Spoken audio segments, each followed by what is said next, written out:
In the famous opening passage of his spiritual autobiography, The Confessions, St. Augustine says these famous words, "O Lord, you made us for yourself, and our hearts are restless until they rest in thee." C.S. Lewis was very much influenced by St. Augustine and very much influenced by the idea that we are all born with an inbuilt yearning and desire for God and for heaven. In fact, Lewis would argue that ultimately our desire for God and our desire for heaven is the same desire, because what heaven means in the Bible is to be in the presence of God for eternity.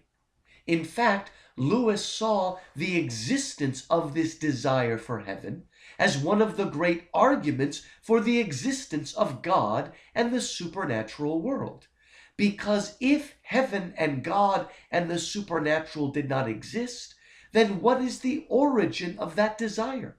If all there is nature, then where could we have gotten that desire for something beyond or outside of nature? So we have this desire, and if we truly follow it, it will lead us, Lewis believed, to God. Unfortunately, we too often get sidetracked and follow a false lure.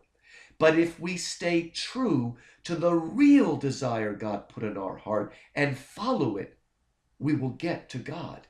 Now, Lewis often took umbrage with many modern people, Americans and Europeans alike, who had this puritanical notion that the problem with our desires is that they're too strong for heaven. They have this idea that to be a Christian means to mortify our desires and to kill them. No, Lewis says, the problem with our desires is not that they're too strong for heaven.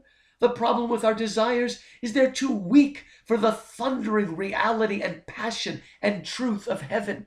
In a sermon Lewis wrote called The Weight of Glory, he says this, "We are such poor, half-hearted creatures, messing about with drink and sex and ambition when infinite joy is offered us.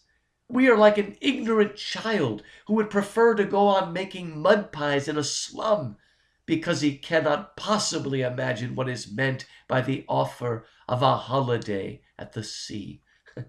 We are far too easily pleased. God is greater than our desire, not weaker than our desire. Follow that true desire and let it lead you to the one who put it in you in the first place."